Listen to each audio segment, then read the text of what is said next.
You all set? Yeah. Okay. I guess my first question is, what was the Phoenix's mission? What was your ship's mission during Pearl Harbor? Well, we didn't have a mission as of Pearl Harbor, but we were part of a cruiser striking force, and our mission, if a conflict arose, was of course to battle other cruisers or other surface ships. And also we had a anti-aircraft battery that would be able to reach airplanes up to about 15,000 feet. What was your rank in that position in 41 during Pearl Harbor? I was an ensign in 1941. I'd been commissioned in March 14th, 1941. This was December the 7th, 41. And I was 27 years of age. And what was your job on the ship?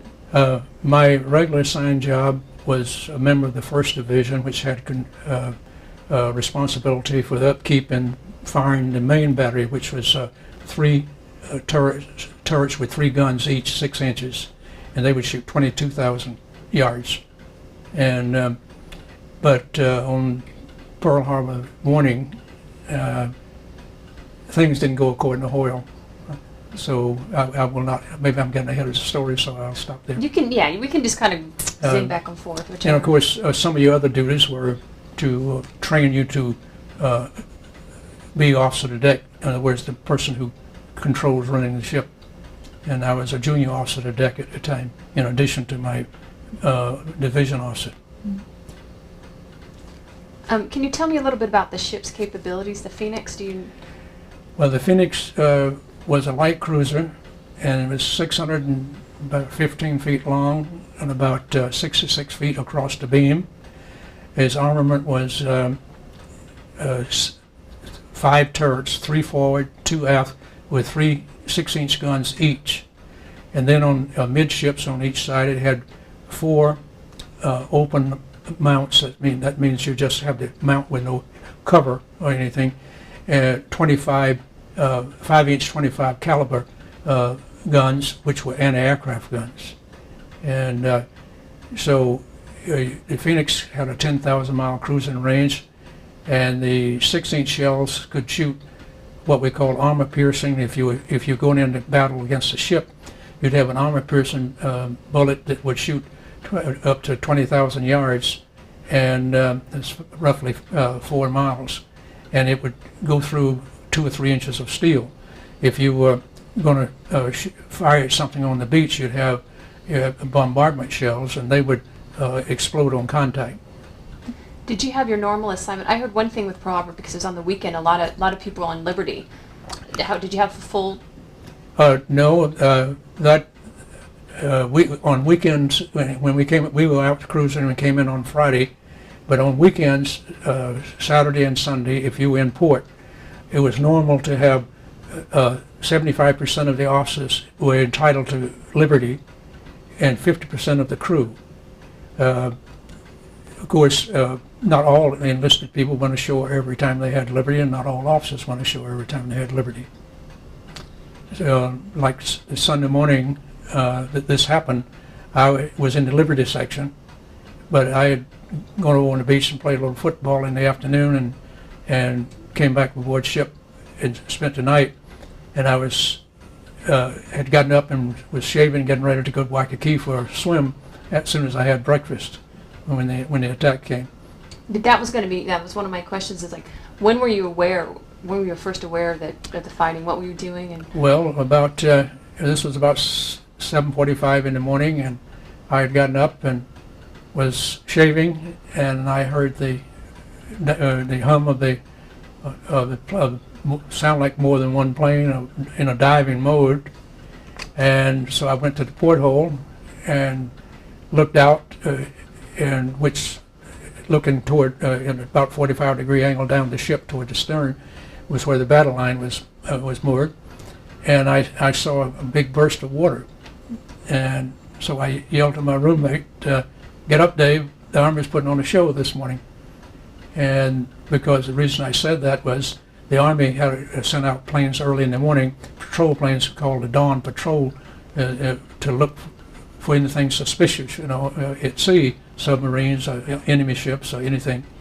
And sometimes when they came back to port, they dropped water bombs for a drill, and I thought it was a water bomb. But and my roommate said, "Oh, we see the Army anytime." He was sort of a sleepyhead, so he stayed in bed a little later than I did usually, and when we didn't have to get up on duty. And about this time, a torpedo came and hit the Arizona, and it really created a smoke and also a whale of a burst of water in the air. I said, "But they're really putting on a show this morning." And almost simultaneously, a plane came right by at eye level at where I was looking out, and here it was, the Japanese plane with the rising sun. I could look at the pilot like looking at you, and I said, "Oh, it's not the Army, it's the rising sun." So from there on, we knew it was no drill. Did you have any idea of the magnitude of the attack? No. The magnitude, you say? No, we had no idea. We suspected, if they came, they would come in numbers, which they did. And you probably know when they came in two waves.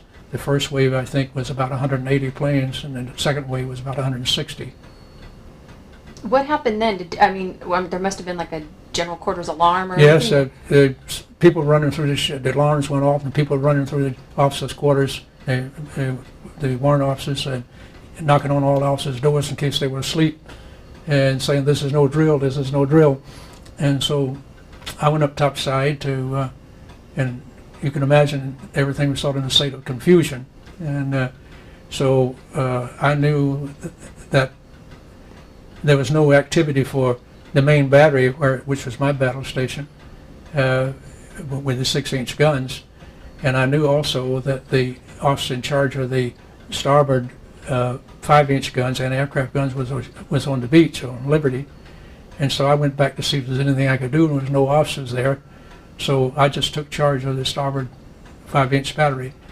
And of course we were very much of a disadvantage. We had come in and killed the engines, cut off a lot of the electric power to the gunnery department, and even our computer for the main battery was taken apart and on the deck for overhaul. And so we had no power, and we had to crank the guns around and up by manual handle, and also had to bring the ammunition up from down below in storage by a hand hoist instead of the power hoist.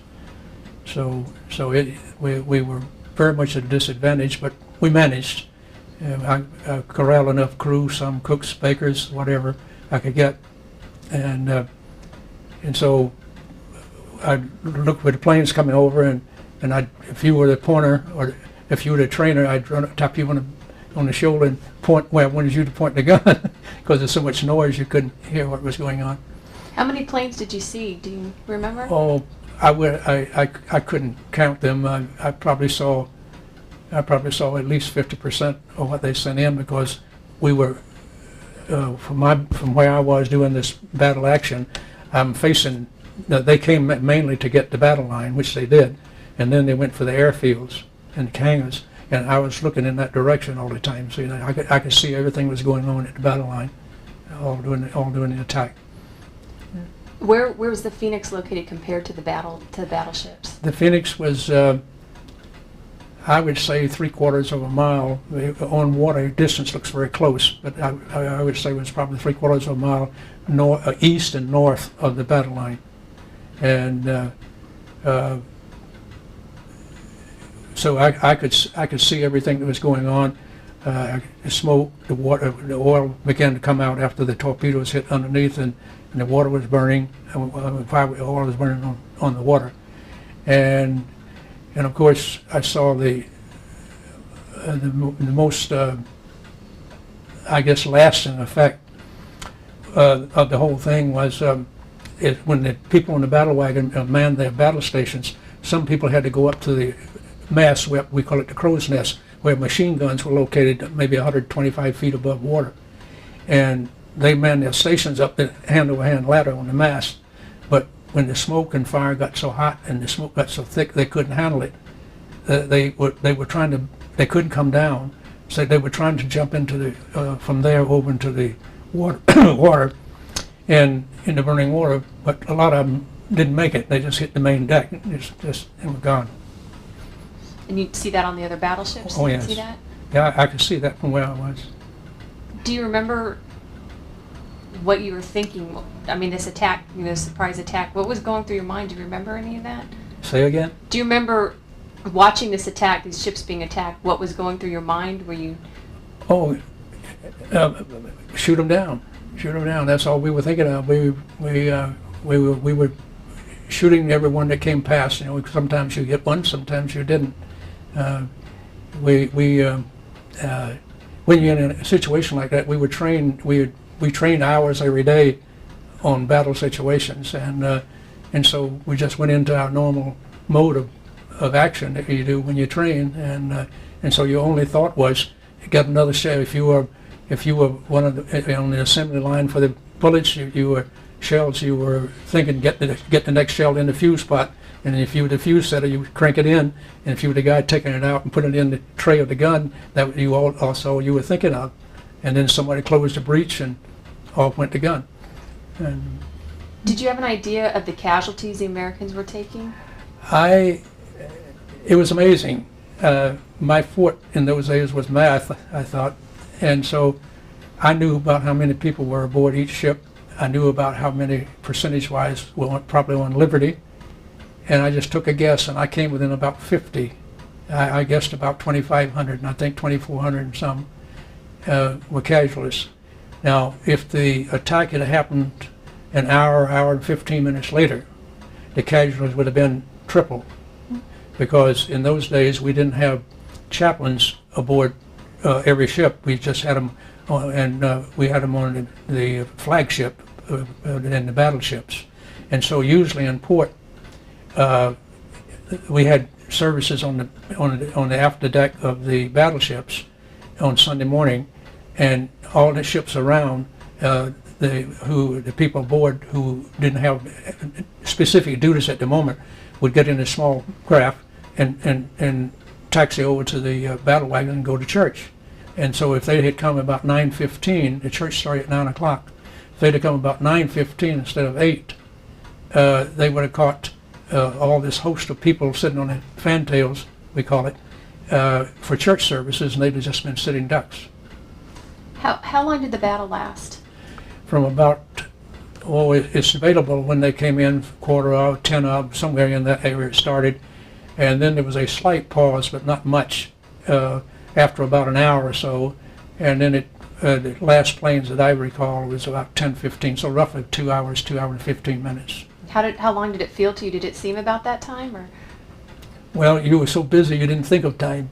You just didn't think of time. You were, as I say, it was an emergency. It was my first action, real action. We trained, of course, for all the time I'd been aboard, but most of us had never been to war or never been in real action, and so we just went up and did what we were trained to do, and we just did it as long as the situation called for it. And so I wasn't aware whether it was lasting 15 minutes or 2 hours until it was all over. We had to get up steam and so forth, and by the time the battle was over, we had up enough steam to start moving out. And we were the only big ship in the inner harbor that got out. There was a couple of cruisers up at the Navy Yard near where the battle line was that got out, but we were the only big ship in the inner harbor that got out without being damaged. Did you see, well, you guys must have been, you were training, how long were you in Pearl Harbor before the attack? I had been aboard ship since late March or 1st of April, and so I'd been there from April till December. And that time, I'm sure you were drilling and training for war. Yeah, we trained every day. Maybe an hour and a half in the morning, an hour and a half in the afternoon. You would go through a similar. We had dummy ammunition, and you went through simulating loading, firing, and training on objects just like a real battle. Did you, even though a lot of signs were pointing towards that America would get into the war, did the attack by the Japanese take you? Were you completely caught off guard, completely surprised by it, or was it something that you were always kind of on alert for and it just happened before they thought it was going to? Well, there may have been some people in the intelligence department that felt the war was coming. Well, of course, I felt we were getting into the war not with the Japanese. I thought we were getting into war. We were going to get into war with Germany, and that's why I volunteered and went in the service in the beginning, because I preferred to go in early rather than to go in after the war had started. And I just felt we were going to be involved in a war. But so far as the Japanese were concerned, from a citizen standpoint, and I guess in a young officer standpoint, we didn't know too much other than what you saw in the news. And for instance, the Honolulu papers would come out with a big broad headline, "War looms in the Pacific," and they'd be right up articles 2 or 3 days, and then maybe next 4 or 5 days it'd be "Peace looms in the Pacific," and we weren't expecting it this particular time, because just 2 or 3 days before this, the special envoy, peace envoy from Japan, landed at Pearl City, just off where I was anchored, and I saw him change planes and come to Washington. So we just, and of course the paper said "Peace looms in the Pacific," because Japan's sending a special envoy, and they accomplished what they wanted to accomplish, because that made us think they really wanted peace. And so even the people in Washington, the Secretary of State and Secretary of Defense, thought he came here in good intentions, and so they weren't expecting it. They were just, when this attack occurred, from what I've read several books since, they were just as surprised as anybody when the attack occurred. In fact, is when the Secretary of State, according to what I've read, learned about it, the Japanese ambassador and the special peace envoy was in the Secretary's office, and he was so mad he threw him out of his office. I bet, with all that. Can you tell me a little bit about the battle itself? Do you know if you shot down planes, or? Well, it's awfully difficult to tell, because there's so many people firing, and I say you can't say at random, because the planes were all over.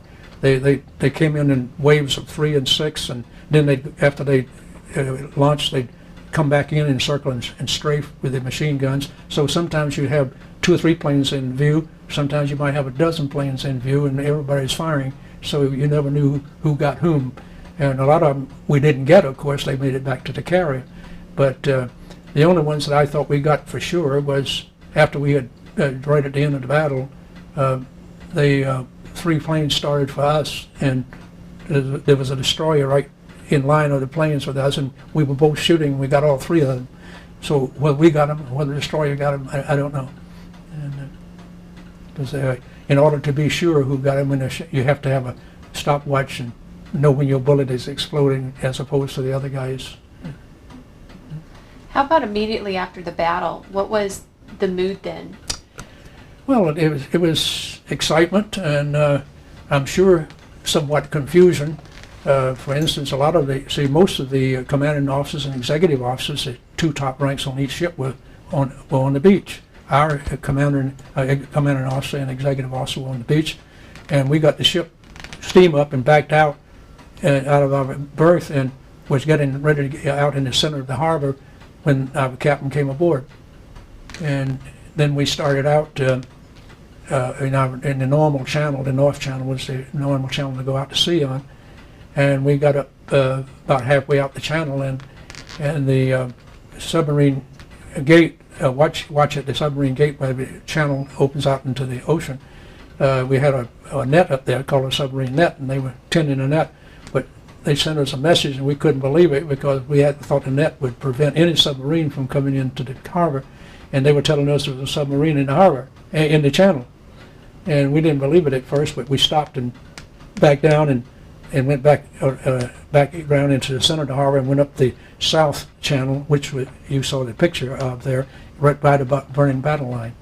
And then we went out to sea, and then I don't know who was sending the message, but it had to be a sympathizer or somebody who Japanese had a sending capability, but we got a message saying Japanese landing force off such a point of Oahu. So, and it was a lot of fog and bad weather that morning, outside of the harbor, not in the harbor. And so we went steaming around and got round there, and there was nobody there. And about the time we got round there, we got another message saying, "Oh, there's landing force off at another point, somewhere on the other side." So we steamed around there for an hour or so to get. After a couple of times, we discovered that we concluded rather that somebody is just sending a phony message, trying to create more confusion. So we just ignored them from then on. What was the mood on your ship afterwards? Were people angry? Were they shocked? Were they horrified, or all the above? Well, I would think I would think everybody was shocked, at least momentarily, and but from my viewpoint, by the end of the day, we were just on high alert, just like we were going into action, and like I spent the next 4 years, we were ready for anything that came, and whenever after that. I found it was no different in the rest of the war than that. Whenever the general alarm went off, everybody double time to their battle stations, and you did what you could until you sound all clear, and then you'd go back to your regular activity. And I say this went on during the war. Afterwards, sometimes you went to battle station 10 times a day. Planes would come in during the afternoon and all the way up to evening. And we always got attacked between sundown and an hour and a half before, and with torpedo planes. And we I say it was a daily thing.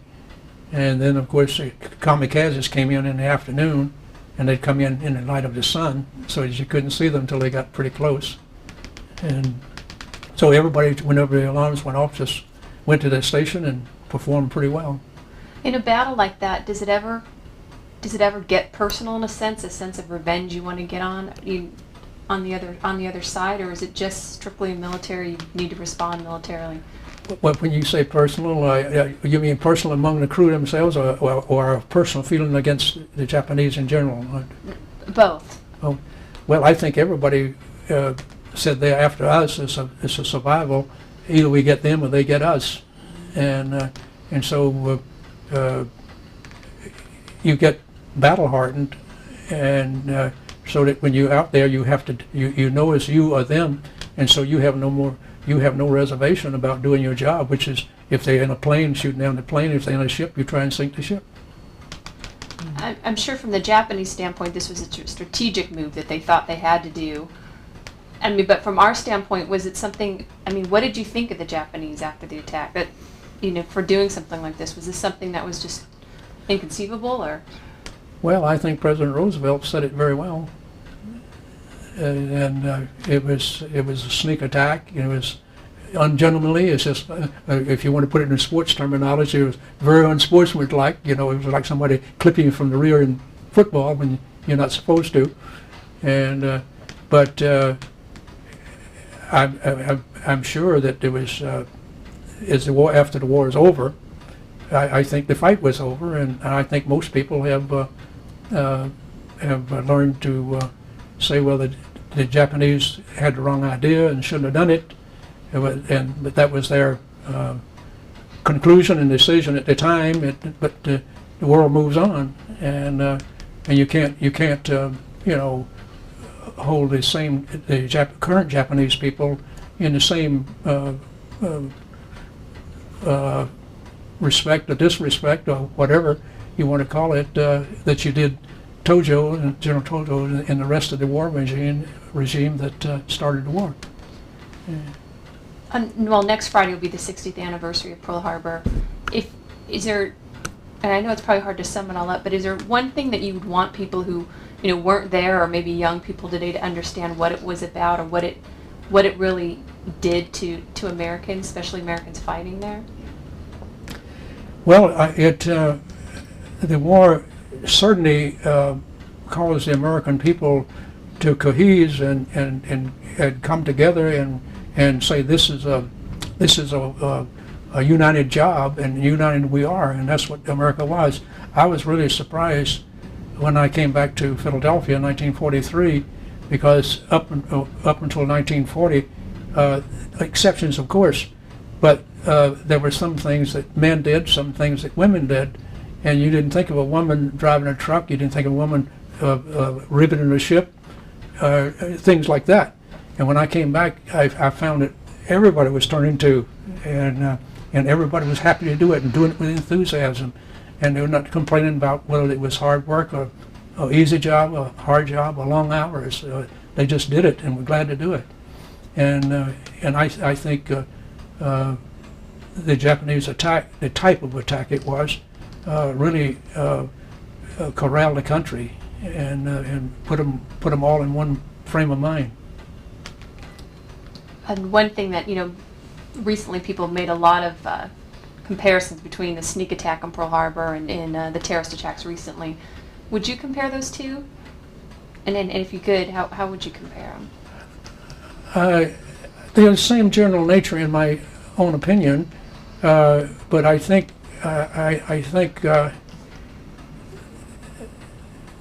this recent attack, September 11th attack, is more scandalous than the other one. The other one at least attacked military against military, and they did it in order to get a tactical advantage, obviously.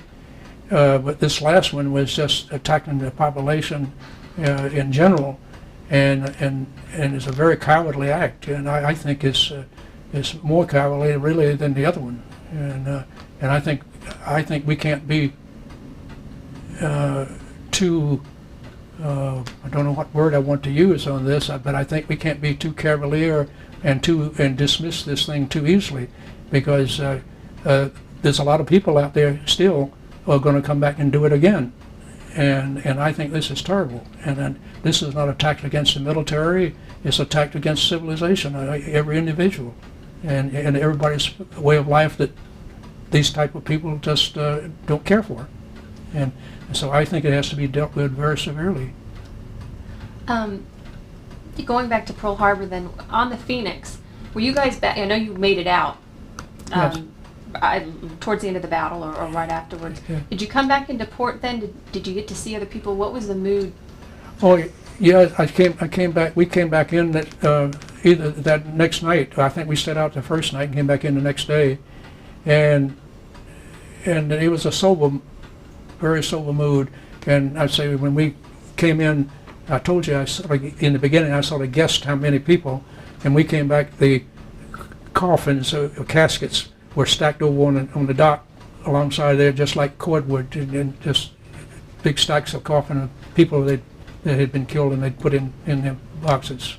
And it was a very somber mood, and it was very sobering, and we knew we had a long way to go and a big job to do.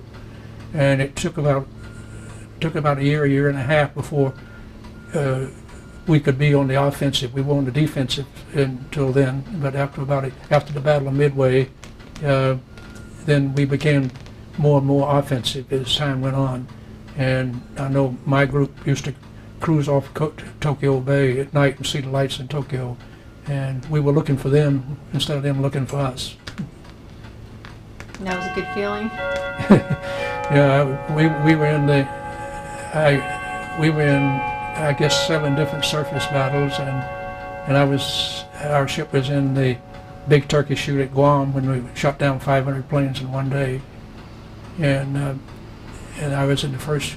My ship was in the group of ships first attacked by the kamikazes, and I thought it was. I was sitting there when my battle station at that time was the control aft, which is a station up high in the aftermast, the main mast of the ship. And I was looking up, and this plane came in and came right over us and dove in the water, and the water splashed up on us. And I said, "Gosh, that guy lost control." And about this time, 2 or 3 more came, and they landed on a carrier right next to us. They were aiming for the carrier, of course.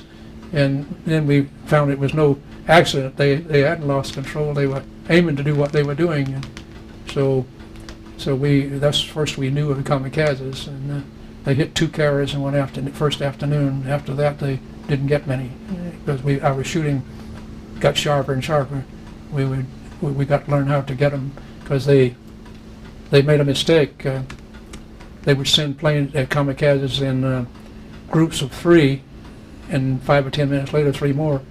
And if they had sent them in a big bunch, they would accomplish much more than they would have sent them in 1, 2, or 3 at a time. Now, you were obviously in several battles in World War II. Is Pearl Harbor, could you say it was one of the worst ones you were in, or how would it compare to the other ones? Well, it was the most